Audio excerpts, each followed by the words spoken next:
300명이 100만을 막아냈다. 당신도 이 이야기를 알고 있을 것입니다. 붉은 망토를 휘날리며 좁은 협곡을 지킨 전사들, 청동 투구 아래 숨겨진 굳은 표정, 자유를 위해 기꺼이 목숨을 바친 영웅들, 러니다스. 그 이름만으로도 용기와 희생이 떠오릅니다. 서구 문명을 지켜낸 수호자, 역사상 가장 위대한 최후의 저항. 하지만 이 모든 이야기 뒤에 숨겨진 진실을 알게 된다면 당신은 아마도 오늘 밤 잠을 제대로 이루지 못할 것입니다. 300대 100만, 이 숫자부터 시작해 봅시다. 군사 역사를 조금이라도 아는 사람이라면 이 비율이 얼마나 터무니없는지 알 것입니다. 고대 전투에서 300명이 100만 명을 상대로 사흘을 버틴다. 아무리 지형이 좁다 해도, 아무리 훈련이 잘 되어 있다 해도 이것은 물리학을 거스르는 이야기입니다. 실제 역사학자들의 추산에 따르면 페르시아군은 15만에서 30만 정도였을 것으로 보입니다. 여전히 압도적인 숫자지만 100만과는 다릅니다. 그리고 더 중요한 것은 스파르타 측도 300명이 아니었다는 사실입니다. 실제로 테르모필라이에는 약 7,000명의 그리스 동맹군이 있었습니다.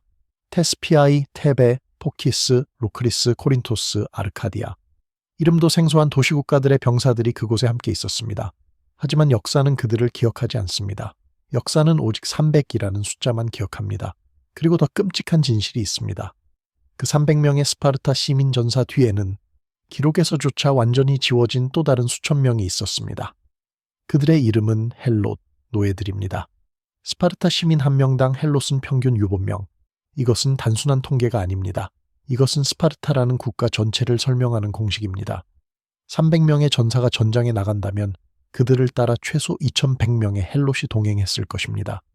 방패를 나르고 창을 준비하고 식량을 옮기고 부상자를 끌어내고 시체를 치우는 일, 전투의 모든 더러운 일을 담당하는 사람들. 하지만 그들의 이름은 단 한 줄도 기록에 남지 않았습니다. 왜일까요? 왜 승리의 영광을 함께 나눈 사람들이, 아니 어쩌면 승리를 가능하게 만든 진짜 주역들이 역사의 페이지에서 완전히 사라졌을까요? 러니다스를 이해하려면 우리는 두 개의 얼굴을 동시에 봐야 합니다. 한쪽에는 그리스의 영웅, 자유를 위해 싸운 왕이 있습니다.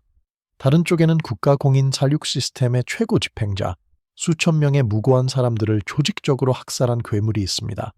이 두 얼굴은 하나입니다. 같은 사람입니다. 그리고 이것이 바로 이 이야기가 당신을 불편하게 만들 이유입니다. 왜냐하면 우리가 숭배하는 영웅과 우리가 두려워하는 괴물 사이의 경계가 생각보다 훨씬 더 얇다는 것을 깨닫게 될 테니까요. 이 이야기를 제대로 풀기 위해서는 세 가지 질문에 답해야 합니다. 첫째, 기원전 490년경 스파르타에서 일어난 대규모 헬롯 반란은 어떻게 역사 기록에서 거의 흔적도 없이 사라졌을까요? 둘째, 전술적으로 퇴각이 충분히 가능했던 상황에서 왜 러니다스는 의도적으로 수천 명과 함께 죽음을 선택했을까요? 셋째, 크립티아라는 이름으로 불린 비밀 살해 프로그램의 실체는 무엇이었고 그것이 한 소년을 어떻게 괴물로 만들었을까요? 이 질문들에 답하기 위해 우리는 테르모필라이보다 훨씬 이전으로 돌아가야 합니다. 어느 12월 밤 스파르타의 시골 지역 헬롯들이 사는 마을로 가야 합니다.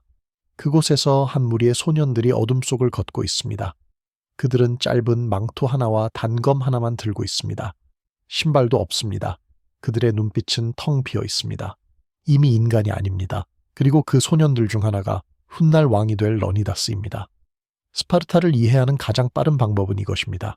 스파르타는 도시국가가 아니었습니다. 스파르타는 거대한 감옥이었습니다.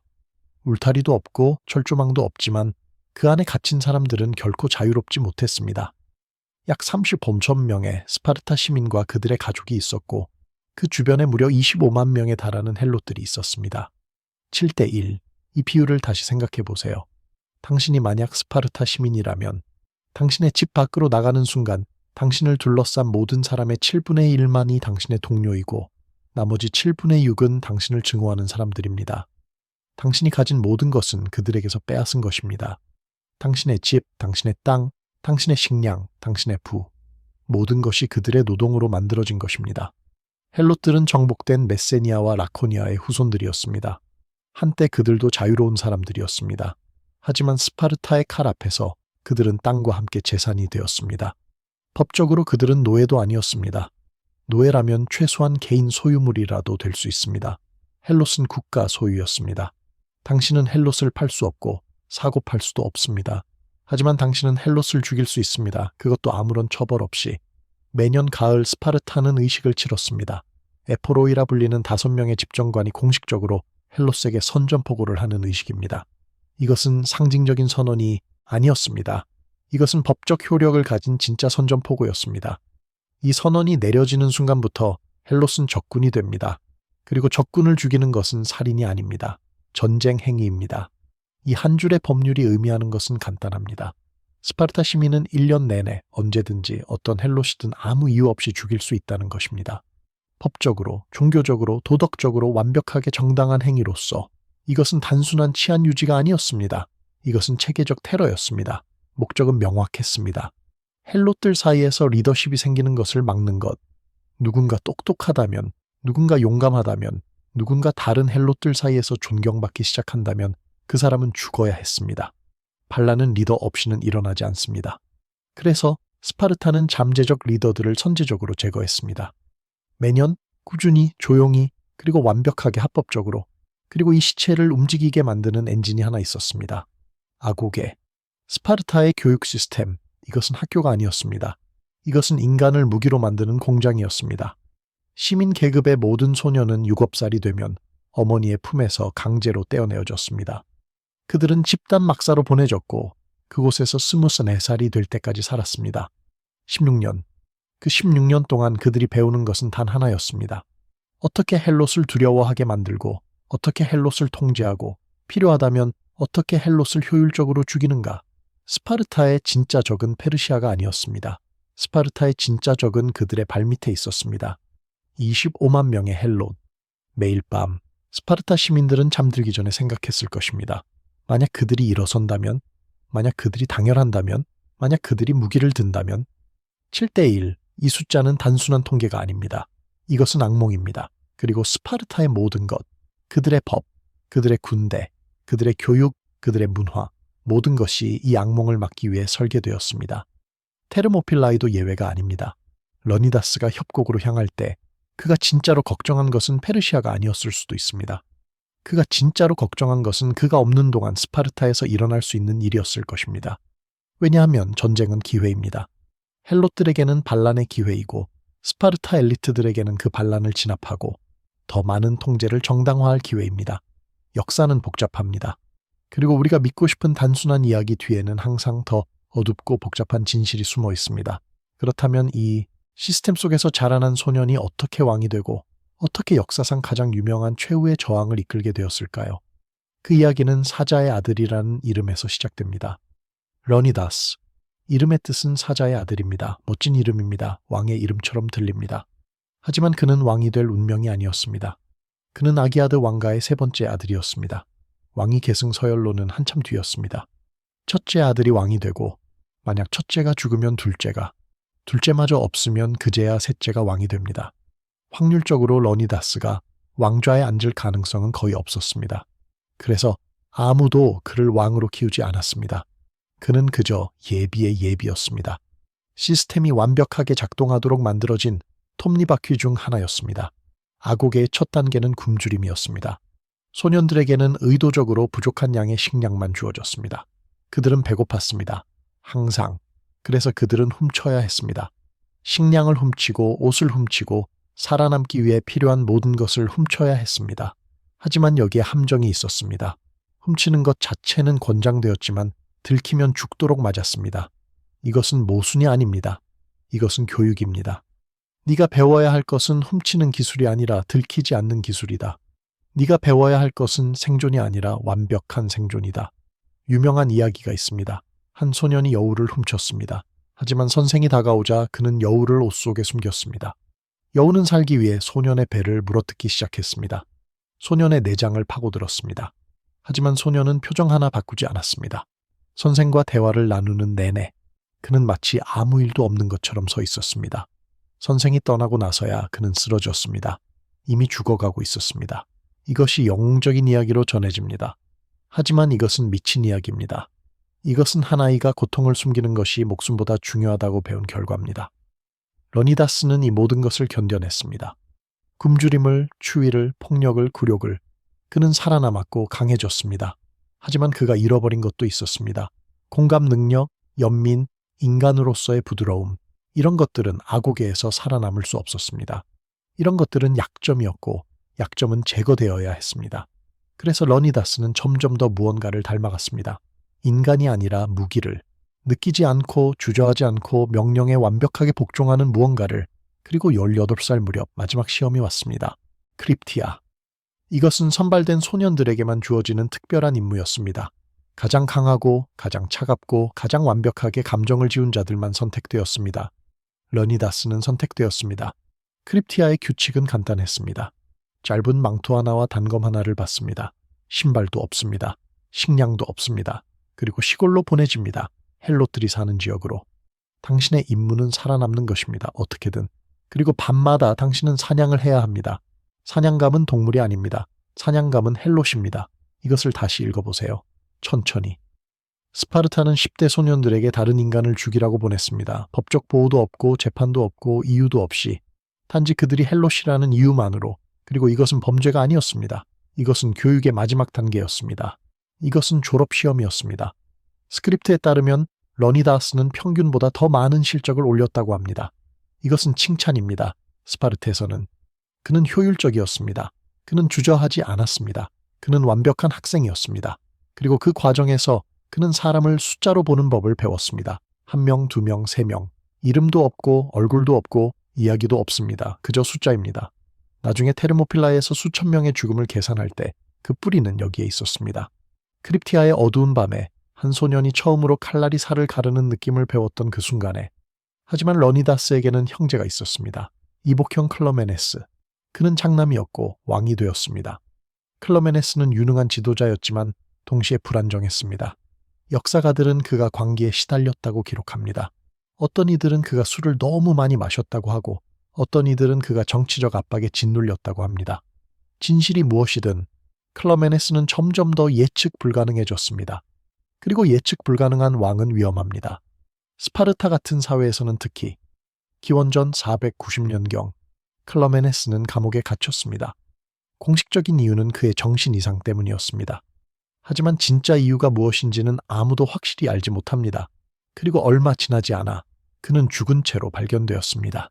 공식 기록은 자살이라고 합니다. 그가 스스로를 단검으로 찔렀다고 합니다. 하지만 여기에 문제가 있습니다. 상처의 위치입니다. 고대 역사가 헤로도토스는 이렇게 기록합니다. 클러메네스의 몸은 발에서 시작해 허벅지, 배, 옆구리에 이르기까지 수많은 상처로 뒤덮여 있었다고 합니다. 이것은 자살의 방식이 아닙니다. 자살하려는 사람은 급소를 찌릅니다. 심장이나 목, 빠르고 확실하게. 하지만 발부터 시작해서 천천히 위로 올라가며 자신을 베는 사람은 없습니다. 이것은 고문입니다. 이것은 살해입니다. 그렇다면 누가 그를 죽였을까요? 에포로이들. 그들은 클러메네스가 너무 불안정하다고 판단했을 것입니다. 원로들, 그들은 새로운 왕을 원했을 것입니다. 아니면 러니다스 자신, 형의 죽음이 그에게 왕좌를 열어줄 것을 알고 있었을까요? 우리는 알 수 없습니다. 증거는 없습니다. 하지만 의심은 충분합니다. 그리고 의심만으로도 러니다스의 손에 묻은 피가 헬롯들의 것만이 아닐 수도 있다는 가능성이 생깁니다. 왕이 될 운명이 아니었던 소년이 예상치 못한 방식으로 왕좌에 앉았습니다. 그리고 그는 즉시 일을 시작했습니다. 아고게를 더 가혹하게 만들었습니다. 크립티아의 규모를 확대했습니다. 헬롯에 대한 감시와 통제를 강화했습니다. 왜냐하면 그는 알고 있었습니다. 진짜 위협이 어디에 있는지를. 페르시아는 멀리 있었습니다. 하지만 헬롯은 바로 옆에 있었습니다. 그리고 바로 이 시기에 동쪽에서 소식이 들려왔습니다. 페르시아의 왕 다리우스가 그리스를 침공했습니다. 마라톤 전투가 벌어졌습니다. 아테네가 기적적으로 승리했습니다. 하지만 모두가 알고 있었습니다. 이것은 끝이 아니라 시작이라는 것을. 페르시아는 돌아올 것입니다. 더 크게, 더 강하게, 더 많은 군대를 이끌고. 러니다스는 이것을 기회로 보았습니다. 외부의 위협은 내부의 통제를 정당화합니다. 페르시아가 오고 있다면 스파르타는 더 강해져야 합니다. 더 당열해야 합니다. 더 잔인해져야 합니다. 그리고 헬롯들은 그들은 더 철저히 감시되어야 합니다. 왜냐하면 전쟁 중에는 적이 내부의 불만 세력과 손을 잡을 수 있기 때문입니다. 이것은 논리적으로 타당합니다. 하지만 동시에 이것은 끝없는 억압의 순환입니다. 10년이 흘렀습니다. 다리우스는 죽었고 그의 아들 크세르크세스가 왕위를 이어받았습니다. 크세르크세스는 아버지의 복수를 맹세했습니다. 그리고 기원전 4세 80년 그는 움직였습니다. 역사상 가장 거대한 군대를 이끌고 그리스로 향했습니다. 스파르타는 준비해야 했습니다. 러니다스는 군대를 선발해야 했습니다. 하지만 누구를 선택할 것인가? 이것은 단순한 군사적 결정이 아니었습니다. 이것은 정치적 결정이었고 사회적 선언이었고 계산된 희생이었습니다. 러니다스는 300명의 스파르타 시민을 선택했습니다. 하지만 기준이 있었습니다. 단순히 가장 강한 전사들이 아니었습니다. 이미 아들을 둔 자들만 선택했습니다. 왜일까요? 표면적인 이유는 명확합니다. 만약 그들이 죽는다면 최소한 그들의 혈통은 계속될 것입니다. 그들의 아들이 아버지의 자리를 이어받을 것입니다. 이것은 실용적입니다. 하지만 더 깊은 이유가 있습니다. 아들이 있는 전사는 더 많은 것을 잃을 수 있습니다. 그는 단지 자신의 목숨만 걸고 있는 것이 아닙니다. 그는 아들의 미래도 걸고 있습니다. 만약 그가 겁쟁이로 돌아온다면 아들도 수치를 안고 살아야 합니다. 만약 그가 영웅으로 죽는다면 아들은 영광을 물려받습니다. 이것은 심리적 압박입니다. 아버지로 하여금 절대 물러설 수 없게 만드는 완벽한 덫입니다. 그리고 각 스파르타인 뒤에는 헬롯들이 있었습니다. 공식 기록은 이들을 거의 언급하지 않습니다. 하지만 논리적으로 생각해보면 300명의 전사가 며칠 동안 전투를 치르려면 얼마나 많은 지원이 필요할까요? 방패는 무겁습니다. 창은 부러집니다. 갑옷은 수리가 필요합니다. 식량과 물은 계속 필요합니다. 부상자는 옮겨야 합니다. 시체는 치워야 합니다. 이 모든 일을 300명이 스스로 할 수는 없습니다. 스파르타의 비율을 기억하세요. 시민 1명당 헬롯 7명. 만약 이 비율이 군대에도 적용되었다면 300명의 전사 뒤에는 2100명의 헬롯이 있었을 것입니다. 이것은 추측이 아닙니다. 이것은 수학입니다. 그리고 이 2100명이 테르모필라이로 향했습니다. 그들의 이름은 기록되지 않았습니다. 그들의 죽음도 계산되지 않았습니다. 하지만 그들은 거기에 있었습니다. 그리고 그들은 도착했습니다. 뜨거운 관문, 테르모필라이에, 테르모필라이. 이름의 뜻은 뜨거운 관문입니다. 이곳에는 유황 온천이 있었습니다. 땅 밑 깊은 곳에서 뜨거운 물이 솟아오르고 수증기가 피어올랐습니다. 냄새는 유황 냄새, 썩은 달걀 냄새, 지옥의 냄새였습니다. 고대 그리스인들은 이곳을 저승의 문이라고 생각했습니다. 하데스의 숨결이 땅을 뚫고 올라오는 곳이라고. 지금 돌이켜보면 그들이 틀리지 않았습니다. 지형을 보세요. 한쪽에는 가파른 산이 있습니다. 칼라드로모스 산. 거의 수직에 가까운 절벽입니다. 다른 쪽에는 바다가 있습니다. 말리아코스만. 좁은 해변과 절벽이 바다로 떨어집니다. 그리고 그 사이에 길이 있습니다. 가장 좁은 곳은 15m밖에 안 됩니다. 2대의 전차가 나란히 지나갈 수 있는 정도. 아니 어쩌면 한 대만 겨우 지나갈 정도입니다. 이것은 방어자의 꿈입니다. 100만 명의 군대가 있어도 이 좁은 길에서는 한 번에 몇십 명밖에 싸울 수 없습니다. 숫자의 우위가 무의미해지는 곳입니다. 대신 중요한 것은 훈련, 조직, 그리고 죽음을 두려워하지 않는 마음입니다. 스파르타가 가진 모든 것입니다. 러니다스는 이 땅을 밟았을 때 미소를 지었을지도 모릅니다.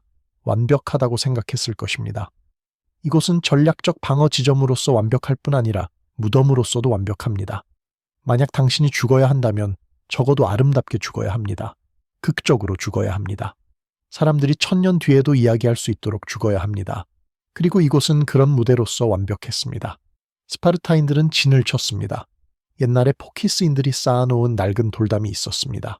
그들은 그것을 수리하고 강화했습니다. 그리고 기다렸습니다. 헬롯들은 짐을 풀고 천막을 쳤고 식량을 나누고 무기를 정리했습니다. 그들은 보이지 않는 손처럼 일했습니다. 역사가들은 그들을 보지 못했습니다. 아니 보지 않기로 선택했습니다. 하지만 진실을 말하자면 스파르타만 있었던 것은 아닙니다. 300이라는 숫자는 처음부터 거짓말이었습니다. 물론 스파르타 시민 전사는 300명이었습니다. 하지만 그들과 함께 약 700명의 테스피아의 병사가 있었습니다. 400명의 테베 병사도 있었습니다. 1000명의 포키스 병사가 산길을 지키고 있었습니다. 그리고 코린토스, 아르카디아, 여러 도시국가에서 온 수천 명의 병사들이 있었습니다. 총합은 약 7천여 명이었습니다. 그렇다면 왜 우리는 300만 기억할까요? 왜 테스피아인은 잊혀졌을까요? 왜 그들의 희생은 역사에서 지워졌을까요? 답은 간단합니다. 스파르타가 이야기를 통제했기 때문입니다. 승리자가 아니라 이야기의 지배자가 역사를 씁니다. 그리고 스파르타는 이야기를 쓰는 법을 알고 있었습니다. 첫째 날이 밝았습니다. 페르시아 군대가 협곡 입구에 나타났습니다. 지평선 끝까지 병사들이 가득했습니다. 갑옷이 햇빛에 반짝였습니다. 깃발이 바람에 나부꼈습니다. 북소리가 울렸습니다. 이것은 군대가 아니라 바다였습니다. 인간으로 이루어진 바다, 그리고 그 바다가 움직이기 시작했습니다. 크세르크세스는 먼저 메디아군을 보냈습니다. 이들은 페르시아 제국의 속국 병사들이었습니다. 최정예는 아니었지만 충분히 훈련된 전사들이었습니다. 그들은 돌진했습니다. 좁은 길을 따라 돌담을 향해 그들은 소리쳤고 창을 휘둘렀고 죽음을 무릅쓰고 앞으로 나아갔습니다. 그리고 그들은 팔랑크스를 만났습니다. 팔랑크스를 설명하는 것은 어렵습니다. 그것은 단순히 방패를 든 사람들의 줄이 아닙니다. 그것은 하나의 생물입니다. 청동과 살로 이루어진 호흡하는 기계입니다. 각 전사는 자신의 방패로 왼쪽 사람을 보호하고 오른쪽 사람의 방패로 보호받습니다. 한 사람이 무너지면 전체가 무너집니다. 한 사람이 버티면 전체가 버팁니다. 이것은 개인의 용기가 아니라 집단의 힘입니다. 그리고 스파르타는 이것을 완벽하게 만들었습니다. 메디아 병사들이 팔랑크스에 부딪혔을 때 그것은 마치 파도가 바위에 부딪히는 것 같았습니다. 소리가 났습니다. 쇠가 쇠에 부딪히는 소리, 방패가 방패에 부딪히는 소리, 뼈가 부러지는 소리, 그리고 비명, 끝없는 비명. 좁은 길에서 메디아군은 숫자의 이점을 살릴 수 없었습니다. 한 번에 10명밖에 스파르타인들과 맞설 수 없었습니다. 그리고 그 10명은 평생을 전투를 위해 훈련받은 사람들을 상대해야 했습니다. 결과는 예상할 수 있습니다. 메디아 병사들은 쓰러졌습니다. 하나씩, 둘씩, 10씩, 100씩. 스파르타 팔랑크스는 15분마다 교대했습니다. 이것은 중요합니다. 전투는 믿을 수 없을 만큼 피곤합니다. 갑옷의 무게, 방패의 무게, 창의 무게, 그리고 무엇보다 긴장의 무게. 15분이면 사람은 지칩니다. 그래서 앞줄이 물러나고 뒷줄이 앞으로 나옵니다. 끊김없이, 매끄럽게, 마치 하나의 기계처럼. 그리고 그 교대가 이루어지는 동안 누가 부상자를 끌어냈을까요? 누가 부러진 창을 새 창으로 바꿔주었을까요? 누가 깨진 방패를 수리했을까요? 헬롯들입니다. 그들은 뒤에서 달렸습니다. 무거운 예비무기를 들고 물을 들고 붕대를 들고 그들은 화살을 피하며 달렸습니다. 창을 피하며 달렸습니다. 그리고 많은 이들이 피하지 못했습니다. 첫날이 끝날 무렵 페르시아 측 사상자는 수천 명에 달했습니다. 보수적으로 추산해도 최소 2,000명, 어쩌면 5,000명.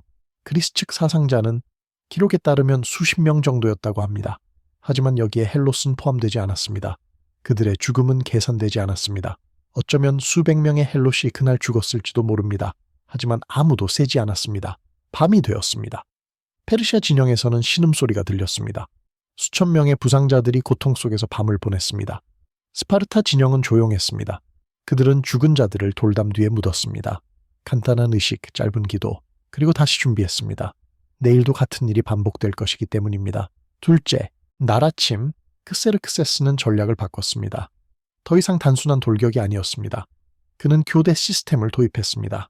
신선한 부대를 계속 투입하면서 스파르타인들을 지치게 만드는 전략이었습니다.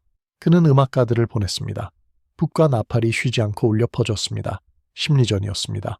소음으로 적을 지치게 만들고 향과 연기로 시야를 흐리게 만들고 끊임없는 압박으로 사기를 꺾으려는 시도였습니다. 이것은 더 이상 전투가 아니라 소모전이었습니다. 누가 먼저 부러지는가의 게임이었습니다. 그리고 양측 모두 인간의 생명을 숫자로 계산하고 있었습니다. 크세르크세스는 생각했을 것입니다. 나에게는 10만 명이 있다. 하루에 1,000명씩 잃어도 100일을 버틸 수 있다. 하지만 저들은 몇천 명밖에 없다. 그들은 오래 버티지 못할 것이다. 러니다스도 같은 계산을 하고 있었습니다. 하지만 그의 목적은 승리가 아니었습니다. 그의 목적은 시간을 버는 것이었습니다. 아테네와 다른 도시국가들이 군대를 준비할 시간, 해군이 집결할 시간, 그리스가 당열할 시간, 매일이 중요했습니다. 매 시간이 중요했습니다. 그리고 그 시간은 피로 구매되었습니다. 둘째 날 오후 비극이 일어났습니다. 러니다스의 친형제이자 동료 왕인 도리우스가 쓰러졌습니다. 화살이 그의 투구 틈새, 눈 사이를 관통했습니다. 그는 즉사했습니다. 그의 동료들은 충격을 받았습니다. 도리우스는 전설적인 전사였습니다. 그가 죽을 수 있다면 누구나 죽을 수 있습니다. 러니다스는 형제의 시신을 보았습니다. 그의 얼굴에서 무슨 감정을 읽을 수 있었을까요? 슬픔, 분노, 두려움, 아니면 아무것도 없었을까요? 역사가들은 그가 투구를 벗지 않았고 표정을 보이지 않았다고 기록합니다. 그는 그저 명령했습니다. 시신을 옮겨라. 다음 사람이 그 자리를 채워라. 전투를 계속하라. 이것이 스파르타식입니다. 개인의 죽음은 중요하지 않습니다. 중요한 것은 임무입니다. 중요한 것은 집단입니다. 당신이 죽으면 다음 사람이 당신의 자리를 채웁니다. 마치 불사정처럼. 하지만 차이가 있습니다. 불사정은 숫자로 불멸을 유지했습니다. 스파르타는 정신으로 불멸을 유지했습니다. 둘째 날이 끝날 무렵 그리스 측 사상자도 늘어나기 시작했습니다. 더 이상 수십 명이 아니라 수백 명이었습니다. 베테랑 전사들이 쓰러졌습니다. 그들의 자리를 채우는 것은 경험이 적은 젊은이들이었습니다. 팔랑크스는 여전히 강했지만 균열이 생기기 시작했습니다. 작은 실수들이 나타났습니다. 피로가 쌓였습니다. 그리고 모두가 알고 있었습니다. 이것은 오래 지속될 수 없다는 것을. 그리고 바로 그날 밤 배신자가 왔습니다. 그의 이름은 에피알테스였습니다. 그는 지역 주민이었습니다. 이 산을 잘 알고 있었습니다. 그리고 그는 비밀을 알고 있었습니다. 산을 넘어 그리스 군대의 뒤로 갈 수 있는 좁은 길이 있다는 것을. 아노파이아 길이라고 불리는 길. 에피알테스는 페르시아 진영으로 갔습니다. 그는 크세르크세스 앞에 무릎을 꿇고 정보를 팔았습니다. 얼마를 받았을까요? 금, 땅, 지위. 역사는 정확한 대가를 기록하지 않았습니다. 하지만 그것이 무엇이든 그것은 수천 명의 목숨보다 가치 있다고 그가 판단한 것입니다. 하지만 여기서 질문이 생깁니다. 에피알테스의 배신은 정말 배신이었을까요? 아니면 계획의 일부였을까요? 일부 역사가들은 흥미로운 가설을 제시합니다. 스파르타는 이미 아노파이아 길을 알고 있었을 것이라고.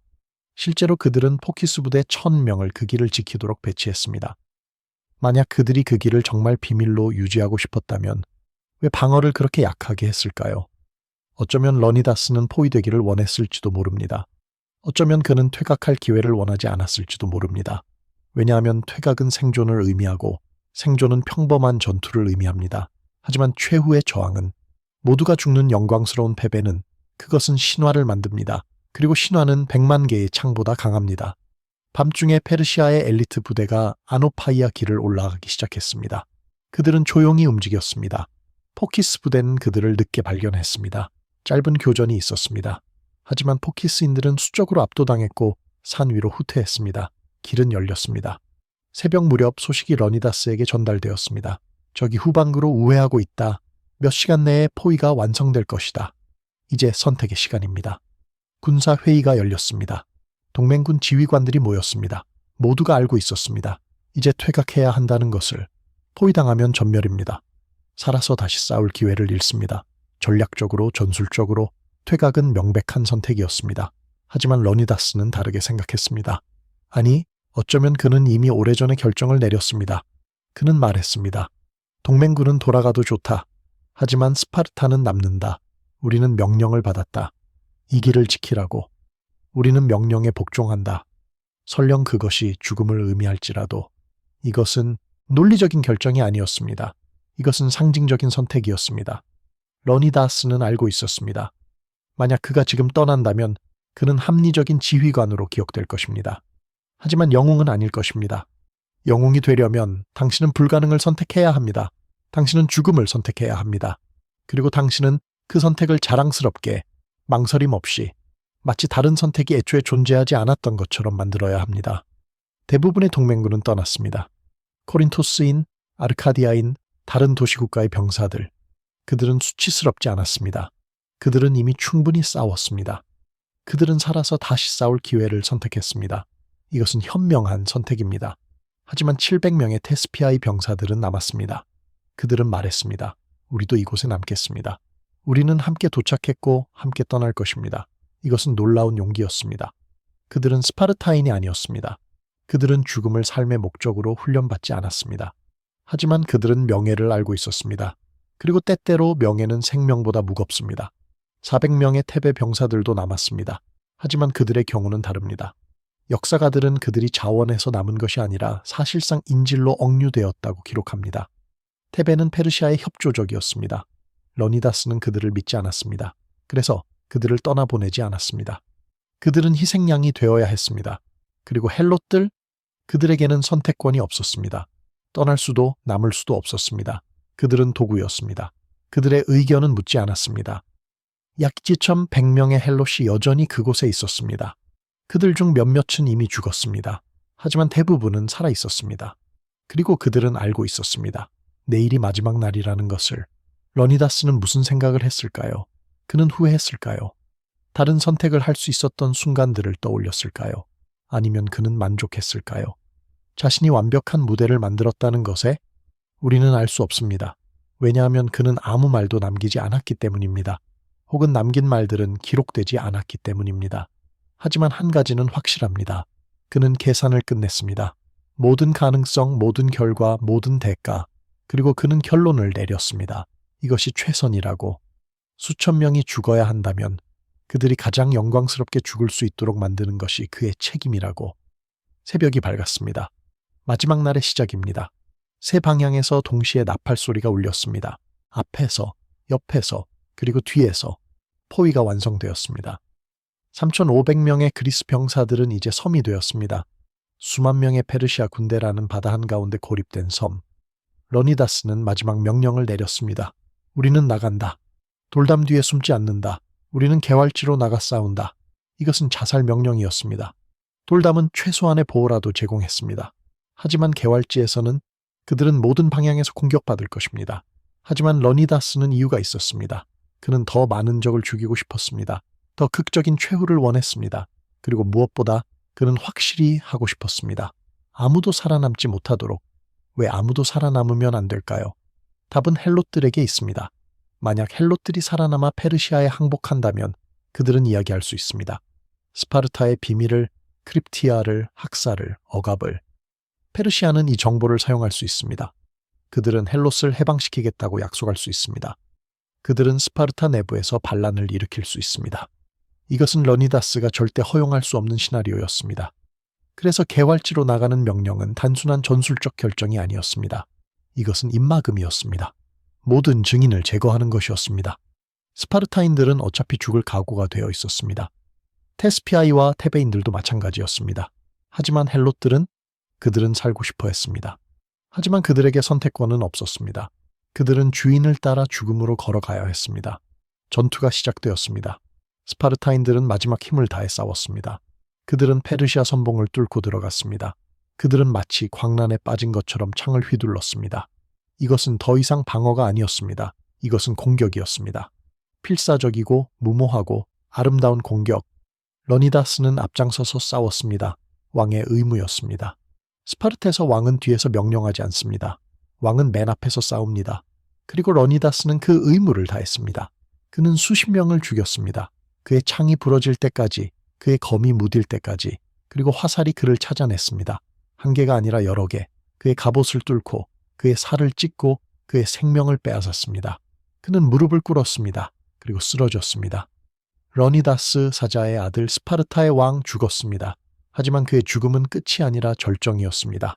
그의 시신을 둘러싸고 가장 격렬한 전투가 벌어졌습니다. 스파르타인들은 왕의 시신을 지키려 했습니다. 페르시아인들은 그것을 빼앗으려 했습니다. 시신은 4번 빼앗겼고 4번 되찾아졌습니다. 수백 명이 한 사람의 죽은 몸을 위해 죽었습니다. 시간이 흘렀습니다. 창이 부러지고 칼이 무뎌지고 사람이 쓰러졌습니다. 전투는 더욱 원시적이 되었습니다. 더 이상 무기가 없는 자들은 맨손으로 싸웠습니다. 이빨로 싸웠습니다. 돌멩이로 싸웠습니다. 이것은 전투가 아니라 도살이었습니다. 헬롯들은 어떻게 되었을까요? 공식 기록은 말하지 않습니다. 하지만 우리는 추측할 수 있습니다. 그들 중 많은 이들이 가장 먼저 쓰러졌을 것입니다. 그들은 갑옷이 약했고 훈련이 적었고 무기가 열등했습니다. 그들은 인간 방패로 사용되었을 것입니다. 어쩌면 일부는 도망치려 했을 것입니다. 하지만 어디로? 사방이 적으로 둘러싸여 있었습니다. 그리고 만약 그들이 페르시아에 항복하려 했다면 스파르타인들이 먼저 그들을 죽였을 것입니다. 배신자는 용납될 수 없었습니다. 스크립트의 가장 어두운 가설이 여기에 있습니다. 어쩌면 러니다스는 의도적으로 헬롯들을 먼저 죽게 만들었을 수도 있습니다. 그들을 가장 위험한 위치에 배치하고 가장 무모한 임무를 주고 그들이 살아남을 가능성을 철저히 제거했을 수도 있습니다. 왜냐하면 죽은 헬롯은 말할 수 없기 때문입니다. 죽은 헬롯은 스파르타의 비밀을 지킬 수 있습니다. 영원히. 오후가 되었습니다. 그리스 병사들은 작은 언덕으로 후퇴했습니다. 마지막 거점이었습니다. 그들은 원을 만들었습니다. 등을 맞대고 마지막 방패를 들고 페르시아군이 사방에서 몰려왔습니다. 크세르크세스는 언덕 위에서 이것을 지켜보았습니다. 그는 화가 났습니다. 이 완고한 그리스인들, 이 오만한 스파르타인들. 그들은 왜 항복하지 않는가? 그들은 이미 졌다. 그들은 죽어가고 있다. 그런데도 그들은 싸우고 있다. 그는 명령을 내렸습니다. 더 이상 접근하지 마라. 화살로 끝내라. 수천 개의 화살이 하늘을 가렸습니다. 태양이 사라졌습니다. 스파르타 병사 한 명이 말했다고 합니다. 좋다. 그늘에서 싸우겠군. 이것이 그들의 마지막 농담이었습니다. 그들은 웃었을까요? 어쩌면 웃었을 것입니다. 죽음 앞에서도 유머를 잃지 않는 것, 그것이 인간의 마지막 존엄입니다. 화살이 쏟아졌습니다. 비처럼, 우박처럼, 죽음처럼. 방패가 화살로 무거워졌습니다. 갑옷이 고슴도치처럼 변했습니다. 그리고 사람들이 쓰러졌습니다. 하나씩, 둘씩, 열씩. 그들은 끝까지 서 있으려 했습니다. 하지만 몸은 거짓말을 하지 않습니다. 피가 흐르고 힘이 빠지고 무릎이 꺾입니다. 그리고 마침내 침묵이 왔습니다. 전투가 끝났습니다. 테르모필라이의 방어는 무너졌습니다. 3,500명의 그리스 병사들이 죽었습니다. 그중 300명은 스파르타 시민이었습니다. 700명은 테스피아이였습니다. 400명은 테베인이었습니다. 그리고 2,200명은 기록에 남지 않았습니다. 헤로도토스는 테르모필라이를 기록하면서 스파르타인들의 이름을 모두 남겼습니다. 300명 전원의 이름이 기록되었습니다. 그들은 영웅으로 기억되었습니다. 테스피아이의 지휘관 이름도 남았습니다. 하지만 헬롯들의 이름은 단 한 개도 없습니다. 마치 그들이 존재하지 않았던 것처럼, 마치 그들이 인간이 아니라 도구였던 것처럼 크세르크세스는 전장을 걸었습니다. 그는 러니다스의 시신을 찾았습니다. 그리고 그는 명령했습니다. 그의 머리를 자르고 몸을 십자가에 매달아라. 이것은 끔찍한 모독이었습니다.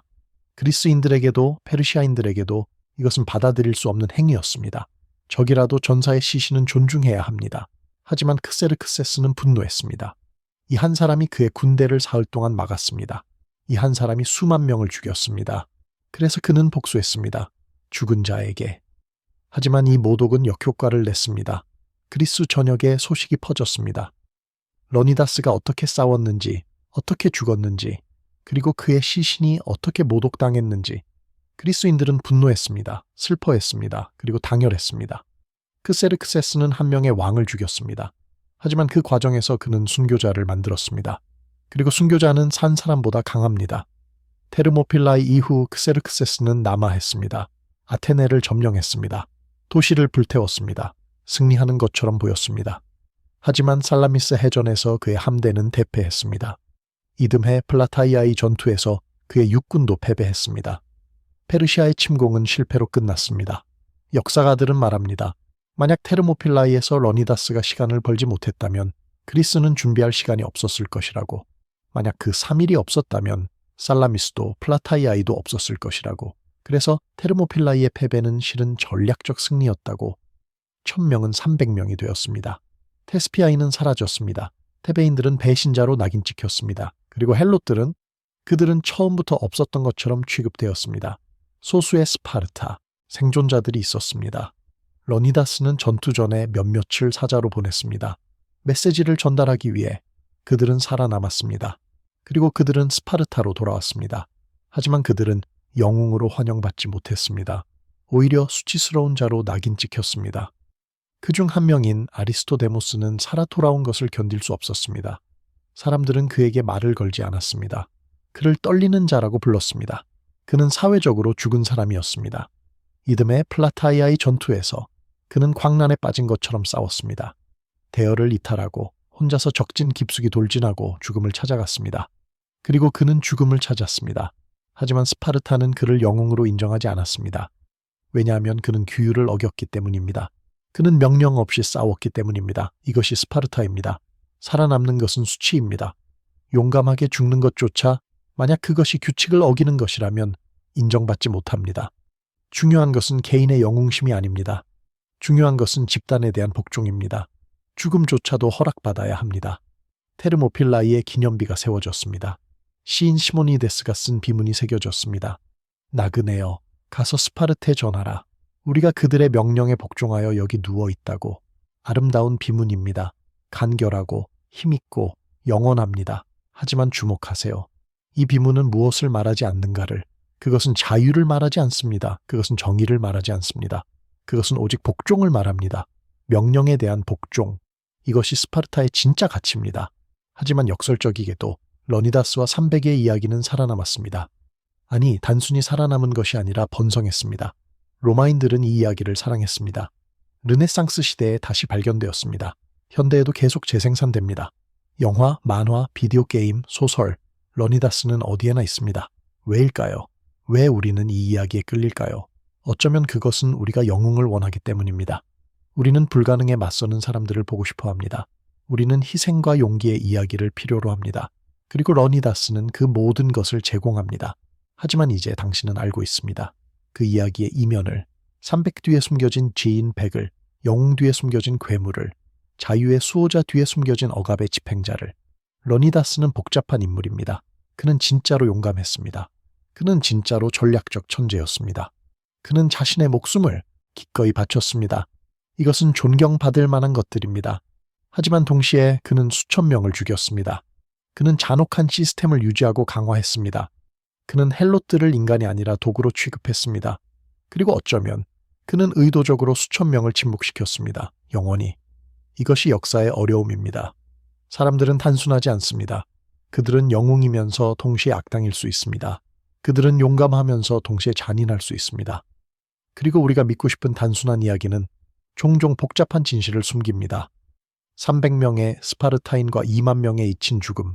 네, 2만입니다. 왜냐하면 테르모필라이는 단지 하나의 전투가 아니기 때문입니다. 그것은 수십 년, 수백 년에 걸친 시스템의 정점이었습니다.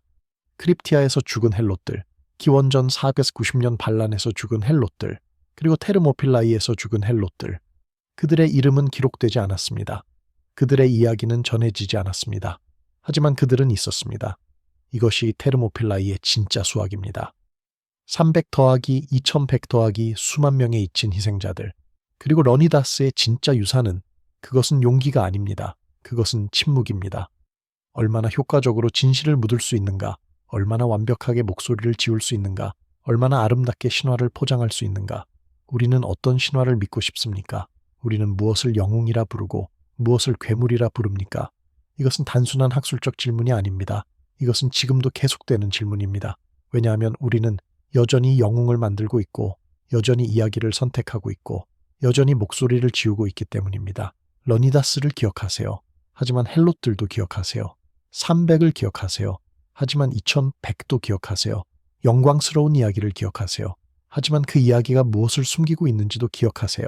이것이 진짜 러니다스입니다. 영웅이자 괴물, 수호자이자 학살자, 불멸의 전설이자 잊혀진 죽음들의 건축가. 그리고 어쩌면 이것이 우리 모두에 대한 이야기일 것입니다. 우리가 얼마나 쉽게 복잡한 진실을 단순한 신화로 바꾸는가. 우리가 얼마나 기꺼이 불편한 질문을 피하는가. 우리가 얼마나 자주 영웅 숭배를 위해 희생자를 잇는가. 이 영상이 마음에 드셨다면 좋아요 버튼을 눌러주세요. 구독하시면 더 많은 어두운 역사 이야기를 만나보실 수 있습니다. 그리고 멤버십에 가입하시면 채널을 후원하실 수 있을 뿐 아니라 새로운 영상을 다른 사람들보다 먼저 보실 수 있습니다. 이 이야기에 대해 어떻게 생각하시는지, 러니다스를 어떻게 평가하시는지 댓글로 의견을 남겨주세요. 당신의 생각이 궁금합니다. 우리가 역사에서 무엇을 배워야 하는지, 우리가 어떤 영웅을 기억해야 하는지, 그리고 우리가 어떤 희생자들을 잊지 말아야 하는지 함께 이야기해 봅시다. 다음 영상에서 만나요.